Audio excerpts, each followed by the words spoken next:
Good morning, everyone. Welcome back. It is Saturday, April 11th. Hope everyone is enjoying their weekend so far already. I know it's just getting started, but we're going to get going. Today, we're doing a history lesson on golf clubs, and we'll teach you a little bit about those and kind of quick rundown as to where it all came from. So let's go back to the early to mid 1400s when golf got started back in Scotland. Okay, I'm sure some guy was bored with a buddy of his. He had a stick and a rock and a gopher hole sitting right there. He's like, no, I'm going to hit that ball into the hole. Sticks and rocks. It's probably, in my best guess, that's probably where it started. So, golf is created. Fast forward a little bit, they started taking tree branches, tree limbs, and they started carving out these golf clubs. It could be oak trees, cherry trees, apple trees, persimmon trees, birch trees, any type of hard tree that was durable. They started carving out shafts, creating a head that was called a niblick. They had up to 20 to 22 golf clubs at a time. They would just carry them.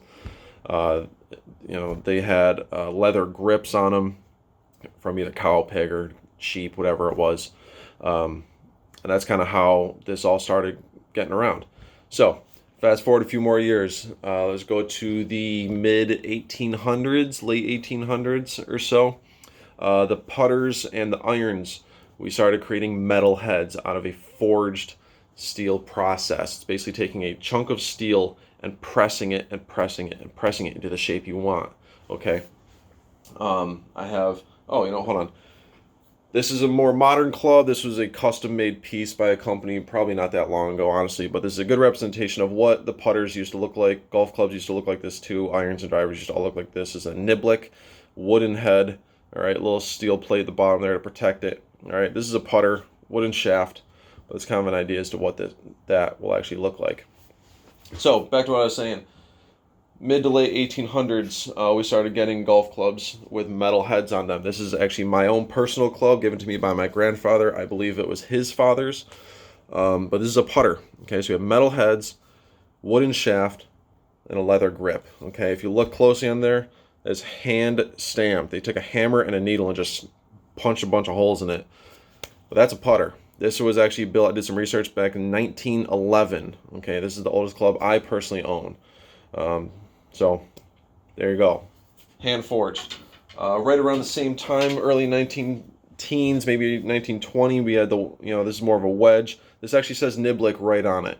Just to let you know that word right there, it's tough to see. That says niblick right there. But again, metal head, hand stamped, wooden shaft, which is probably a cherry tree right there, and a leather grip starting to fall apart. It's 100 years old. What do you expect? So, we also had drivers. Again, wooden shaft, leather grip. That's real pretty. Boom. Wooden head still. The drivers did not go to metal heads for a little while. Okay, we'll get to that here in a little bit. But wooden head, persimmon. The ferrules nowadays really don't do anything. They're just there for looks. But the ferrules then, this is wound like string. It kept the golf club on the shaft. It kept it together. If that falls apart, the head falls off. All right. Metal plate in the bottom to protect it. You put your logo. The club builder always had their own logo they put in there. There you go. Probably 1920s, give or take. Maybe pushing 1930. Then let's fast forward a little bit with the irons, 1940s or so, 1930s and 40s. Again, grooves were introduced. All right, the USGA put a rule down saying that they must be grooves. A certain amount of them, got rid of the hole punches, but still a forged head, maybe even casting. Ping clubs nowadays are cast. It's basically just molten steel poured into a mold, and you have your club. Whereas forging, you used to take a piece of steel and you press it to create the shape you want. But in the comments below, if you know the material of this shaft, leave it for me because I'm not totally confident in my answer, so I'm not going to give it.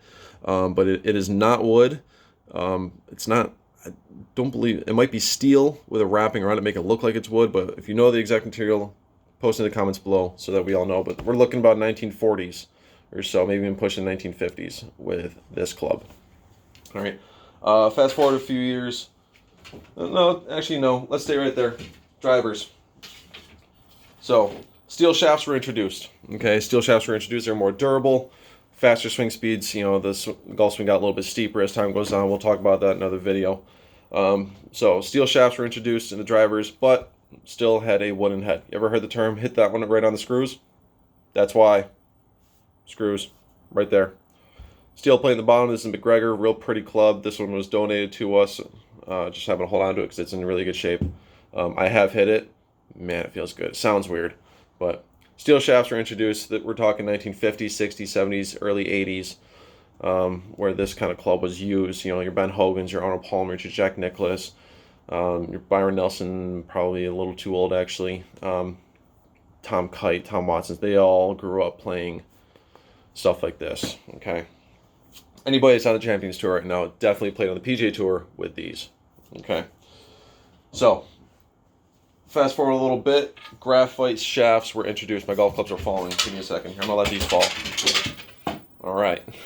Graphite shafts were introduced. Okay. Graphite is much lighter weight, faster swing speeds, launching the ball a little bit further. And Callaway, this is the club I have is not a Callaway, but Callaway was really the one with the Big Bertha that introduced a steel-headed driver. Okay. With the Big Bertha way back in the, which seems like forever ago now, but the 90s, it was like 30 years ago.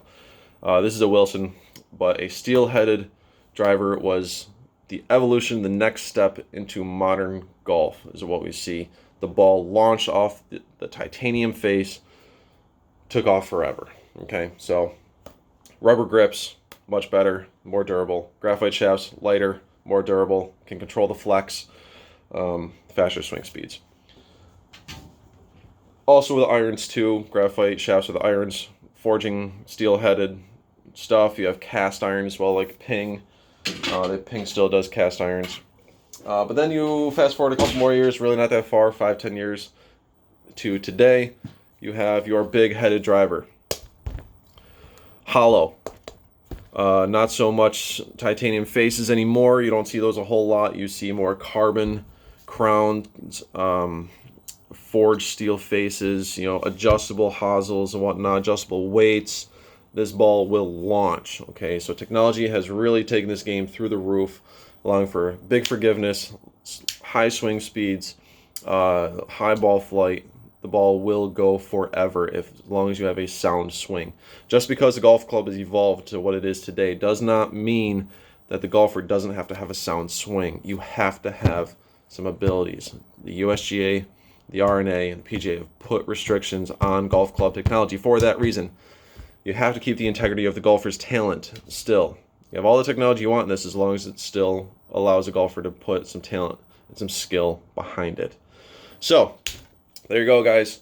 There's a quick history lesson. That was a little bit longer than I wanted, but that's okay. Follow us for more videos. I'm doing more videos this week with our life skills experience. I'll be doing more history lessons down the road. I'll probably start doing some rulings as well. Guys, your idea, some situations you might run into on the golf course.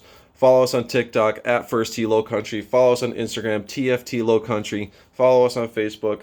Come to our facility. We are open every day. Come check it out. We'll see you soon.